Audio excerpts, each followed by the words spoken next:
the new Blazer brass jacketed hollow point defensive ammunition. And today I have some 9mm and some 10mm to test. Our 9mm is a 115 grain jacketed hollow point rated at 1145 feet per second, and our 10mm is a 180 grain jacketed hollow point rated at 1175 feet per second. So very interesting ammunition. This bullet on this 9mm almost looks like the type of bullet that Remington uses in their UMC and HTP. This 10mm almost looks like a Nosler or something like that, but you know, I don't know where these bullets come from, what brand they are, or if Blazer makes them themselves. But you know, I tested their 40 in the past and it seemed like it did pretty well, so I'm curious to see what we're going to get here. So to test the 9mm, I'm going to go all out 5-inch M&P, see what we can get for our maximum velocity there. And to test the 10mm, I'm going to use my 4-inch barrel, a Smith & Wesson 610. A lot of people look at this and they're like, 5-inch to 4-inch, not apples to apples. And you know, I never said this was apples to apples. Tests like this never are. But one thing to keep in mind here is a 5-inch semi-auto is very similar overall bullet travel to a 4-inch revolver. If we actually line up the chamber there, back of the chamber with the back of the cylinder, you have a little bit more there with our 10mm, but the cartridge itself is a little longer, so it's almost exactly the same when we have a .002 cylinder gap. So we'll lose a little bit of gas, not much, but just a little bit. So very fair in my mind to test these. Plus this is the 10mm I've been using. I prefer to use that rather than a semi-auto. So we're going to go through the chronograph, see what kind of velocity and accuracy we get at the same time. Then I'm going to do my 10% clear ballistic test. So we're going to go into plain clear ballistics to see what the best potential those cartridges are. No denim in the way to clog a hollow point or anything like that. I started doing that a while ago because sometimes I would do tests and never get hollow point expansion because every single round would clog in the denim and it would never expand. So I've been doing a plain clear ballistics shot to at least see what the expanded hollow points are supposed to look like in case, you know, they completely fail through our real world simulation. So we're going to do a plain clear ballistic shot, then a real world simulation shot, which will be 4 layers of denim on this first 3-inch piece that represents our pectoral muscle. After 3 inches of clear ballistics, a 1/4-inch medium density fiberboard to represent hitting ribs or sternum. Then after 16 more inches of clear ballistics, another 1/4-inch medium density fiberboard to represent hitting back ribs. And clear ballistics is roughly a half representation of flesh, so 3 inches and 16 inches is more like 1.5 inches and 8 inches, so more like 9.5 inches that we're really trying to simulate in a living target. So we'll do a plain clear ballistics shot, then a real world simulation shot. Then I will shoot at the steel target to see what kind of accuracy and recoil control I can get with these. So let's get started with this test. And like what I was saying with apples to apples and stuff like that, I think a lot of people misunderstand the test when I do these. This is not like competitions and comparisons in that regard. It's simply a way to test 2 cartridges at the same time and get twice as much data in one test. And I like to compare different things just to kind of see, you know, how they compare. But it really is just testing 2 cartridges at once. It's not a competition here to be like, my cartridge I choose is better than your cartridge. And a lot of people like to get into that. But first up, we'll test our 9mm. We are rated at 1145 feet per second. That's probably through a 4-inch barrel. Let's see what we get in my 5-inch M&P here. See how close I get to 1145 feet per second in this 5-inch pistol.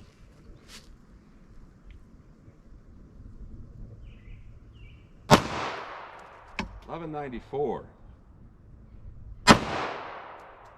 $11.63. 1175, 1164,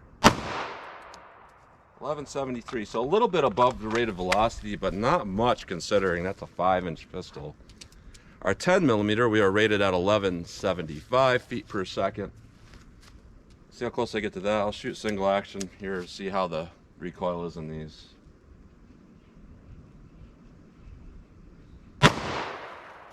$11.69.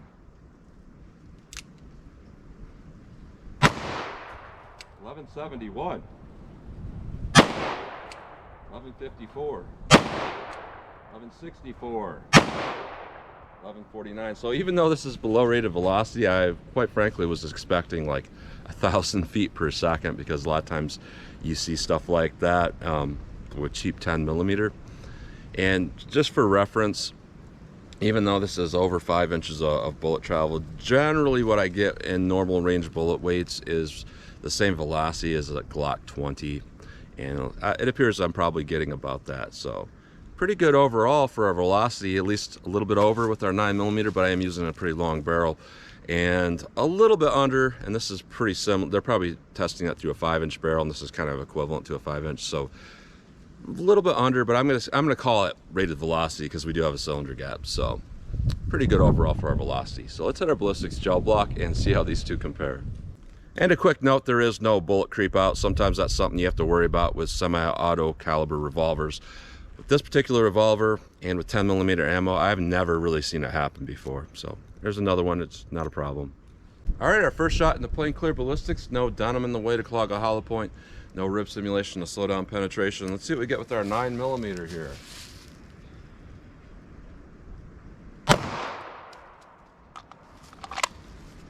All right.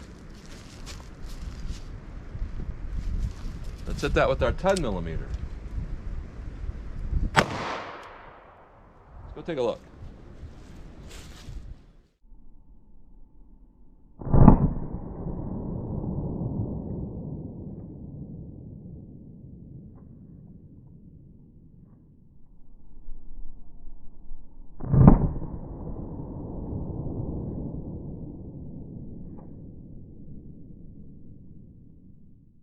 Right, not too bad overall. Looking from what I'm seeing, it looks like a lot of expansion going on, almost too much with that 10mm, like it wants to start to fragment, but that's okay. It kind of does that in plain clear ballistics. Most rounds do. Bottom shot with our 9mm, or top with our 10mm. Both have pretty good energy dump overall. So I'm seeing some pretty good performance with these, but definitely a little bit more penetration with our 10mm. That's to be expected, obviously. It's a lot heavier bullet and there's a lot more energy there. Not a ton of damage here with our 9mm, but we went to 13 inches of penetration, so we had adequate penetration. Our 10mm has a lot more damage in there. I always find it funny when people say, well, clear ballistics, you could never tell the difference in damage between any cartridges. Well, if that were true, why would the more powerful, larger cartridge be making a lot more visible tearing there? But what we got there is 16.5 inches of penetration, so perfectly acceptable overall with these. So let's put it on our denim, put in our rib simulations, and see how this does in more of our real world simulation. All right, our real world simulation: 4 layers of denim, 3 inches of clear ballistics, a 1/4 inch medium density fiberboard to represent hitting ribs or sternum, 16 more inches of clear ballistics, and another 1/4 inch medium density fiberboard to represent hitting back ribs. Let's see if we get our 9mm. Let me set that back up, moved quite a bit, and hit it with the 10mm. All right, 10mm auto. Let's see how this compares. Let's go take a look.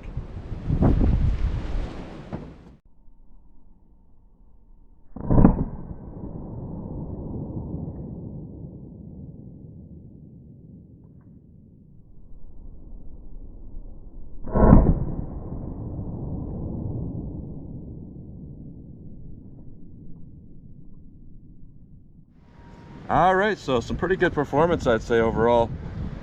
Top shot with our 10mm, bottom with our 9mm. Both have about the same amount of energy dump after going through that fabric.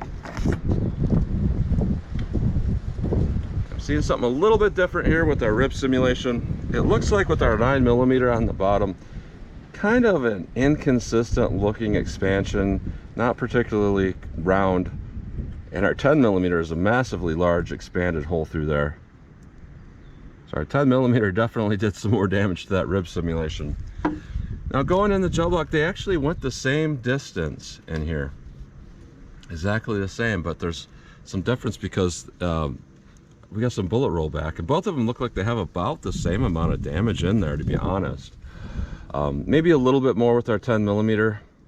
It's more of a straight line, and with our 9mm, it's more like a spiral cutting damage. With our 9mm, we have expansion. It's kind of inconsistent. We're at 16.25 inches of penetration. With our 10mm, we went to about the same thing, yeah, 16.25 inches, but then the bullet rolled back to right here at about, 11.25 inches, 11.5 inches. Generally when that happens, at some point something was over 65/100ths of an inch. I've noticed that with recovered bullets. It doesn't look like that's quite that big, so it probably, I don't know if it busted apart and some of the petals fell off or what, but I would say both are fine. Both had adequate penetration, so that's pretty impressive. Now the one thing I'm seeing here is it looks like our 10mm is more consistent, and that's to be expected. When you have more bullet weight and you got, you know, more energy, generally you're going to get the same thing every time. So if I were to like double up, triple up fabric or something like that, at that point what you'd probably see would be the 9mm starting to fail to expand, but the 10mm still would.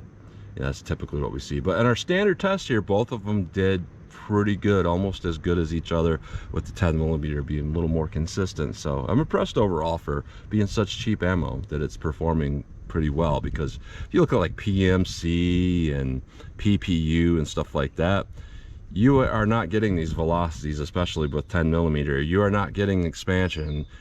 But with this stuff, it's cheap ammo like that, 50 round boxes, and it's doing just about as good as Gold Dot and stuff like that. So not bad performance overall. So let's pull these out of the block. We'll take a close-up look at them, and then I'll shoot our steel, see what kind of practical accuracy and shootability I can get with these.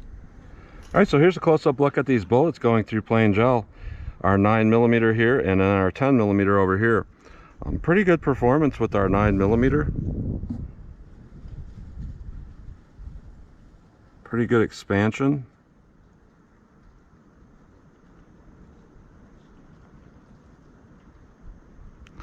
Doesn't look too bad overall. Now with our 10mm, bigger bullet there, a little bit better performance going on. Looks pretty good. Now when we go through our real world simulation, things definitely change up a little bit. With our 9mm, this does look a lot like the way Remington HTP comes out. Just not particularly consistent expansion with denim and everything in the way. I mean, it still worked, and that still got some jagged petals on that, so I don't have any problems with that. I think it would make a pretty good defensive cartridge overall. But, you know, its consistency between that and its plain gel shot is not quite there.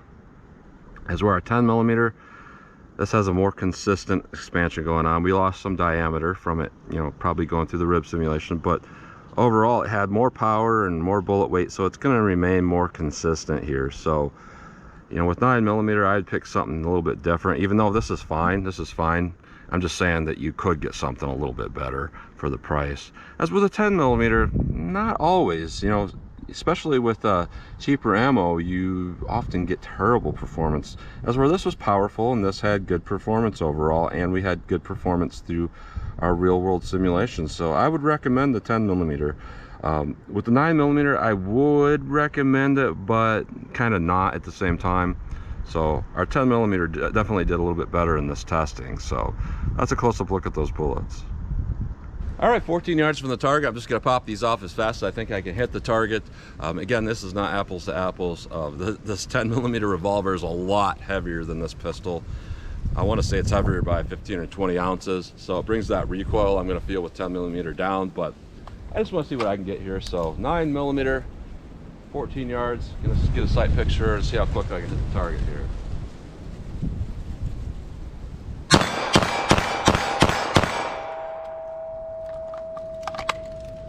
I feel pretty good for me. 10mm. See how I can do with this.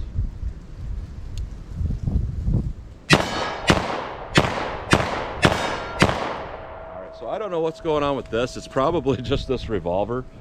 But I was not able to hit the target at that close of a range. This is very interesting here. That never happens, so I don't know what's up with this. But let me back it up and fire a little bit slower. It could just be me trying to, you know, see, I'm looking at the sights wrong. I'll back it up and shoot slower and see how we do for accuracy from some more distance. All right, so I'm cutting in here really quick before I move up to 75 yards, even though this is after the 75 yards shooting for me, to tell you what was going on with missing every one of those shots. And I did miss more shots when you're about to see it, and then I figured out what was going on. But I'm telling you now so that you're not like, what? The front sight became dislodged because this is one of those quick change ones, and it came out, you know, it was sticking up kind of like that. And every shot I missed at 14, and the ones you're gonna see I'm missing at 75, they were dropping low because of that. And then once I fixed the sights, then it was fine. So I thought I would make a mention of that just to save you guys some frustration.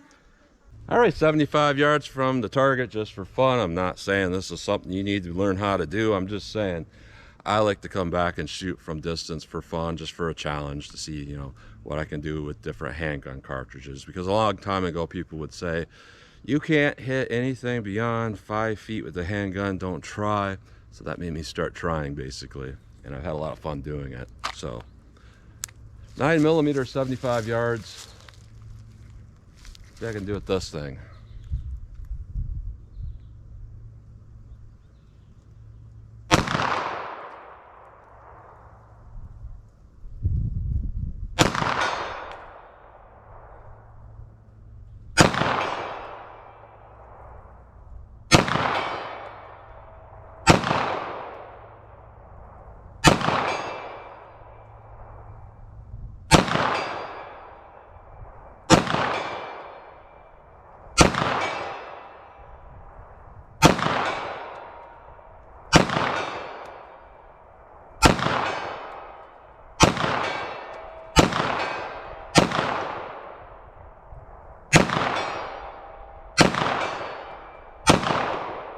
Oh, not bad overall. Definitely missed a few. That's definitely all me, just kind of jerking those shots. I haven't shot this pistol in quite some time. But overall, just very, very easy to shoot that. And that's one thing I like about 5-inch 9mm is you take a cartridge that's not that particularly good, and then you put in a 5-inch barrel. It actually becomes a lot better for its ballistic performance, and it also becomes like shooting a 22. So you get a lot of the best of both worlds with going to a longer barrel. So 10mm, I'm not sure where this is going to hit, so I'm going to go single action. Try to keep an eye on where this is going.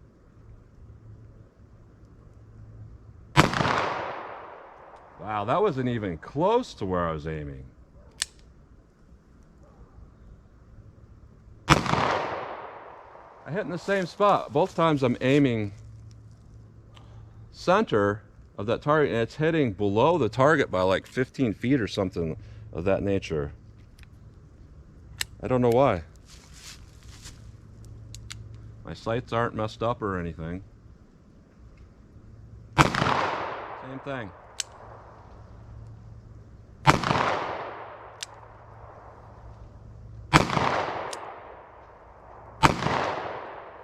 Every time it's dropping 15 feet below the target.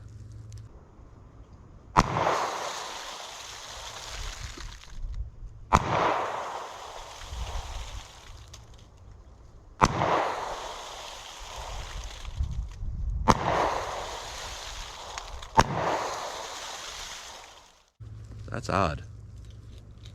But I hit basically in the same spot every time, and I kept aiming in the same spot just to stay consistent there. So that's probably what happened even at 14 yards. For whatever reason, this ammo, I see the issue here. What is up with that? That sight became loose. It's got one of those quick release sights. So that was my problem there at 14 yards. It's just not something that was even on my mind that could happen while I'm shooting. That is weird. That is weird. But I'm glad though, because I'm thinking, what is wrong with my barrel? If it's just the sight, I'm okay. So let me try to hit the target now. I'm gonna aim center mass.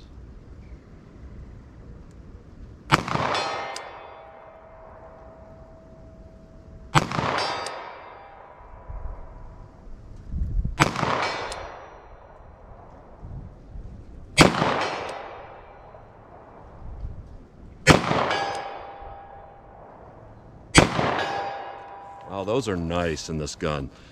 You know, these are just like a mid-load range power level, almost no recoil in this gun.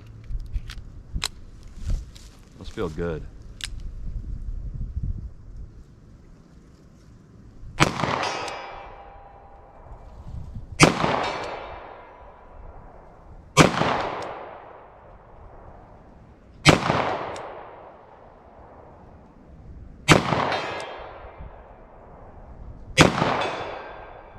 All right, so a couple things here, and this is why I like to do the filming the way I do.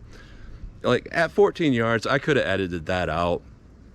I could have probably figured out what was going on before that, but honestly, I probably wouldn't have, because this was not even on my mind that that could be a thing. I knew this was a quick release sight, I knew that, but I didn't know that it would come loose so easily while I'm out in the field.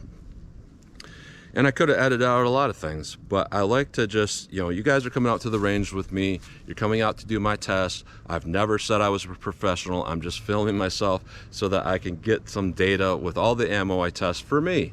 It's for me, and then I'm sharing it with you guys. So a lot of you guys that come out are like, you should have done this and that. It's like, well, how much are you paying me to do this? These are my videos. And that's another thing I like to keep in this, because hey, it's a thing that can happen, and it's good to keep track of weird things that can happen, because that's how you learn. That's how you have lists of things to check for and all of that. So, but I'm going to say overall, this ammo was absolutely fantastic, especially the 10mm. Now, I'm not going to say the 9mm is bad. It's pretty darn good. 9mm is good for what it was, but for the price, you could go on some of those websites that sell law enforcement ammo, and you can get 9mm, 9mm plus P for roughly the same price, and it definitely outperforms this. But if you found this in a store somewhere, I think it's really good ammo to get, because it's one of those ammos that if you got enough of it, you can just keep refreshing it, and you can also use it as your target ammo. So always shooting, you know, your carry ammo and replacing it with cheap carry ammo. That's one strategy some people do. I prefer to just use, you know, higher grade law enforcement ammo and then practice with cheaper ammo. But some people like to do this, and that's not a bad option either. But you could do a little bit better. It's kind of mediocre for what it is, even though it performed pretty well. Now our 10mm, that's actually a fantastic option, because a lot of times you can't find good 10mm ammo in the store. And when you do, it's in little 20-round boxes. And then sometimes you pick up ammo that's, you know, said to be really, really good. Like I tested some Winchester USA Defense Ready recently, and I paid $35 for a 20-round box. I think that's roughly what this 50-round box of 10mm cost. This stuff outperformed it by a mile. That stuff was garbage. So I would say for 10mm, fantastic. Pick this up. This is good ammo. Stock up on this 10mm. 9mm, you could do that too, but it's not great for what it is, but even though it did perform pretty well. But, you know, for the price range, for the availability, this 10mm was awesome. So that's what you get today. So very interesting test. Tell me what you think. So as always, comment, share, and like, and thanks for watching.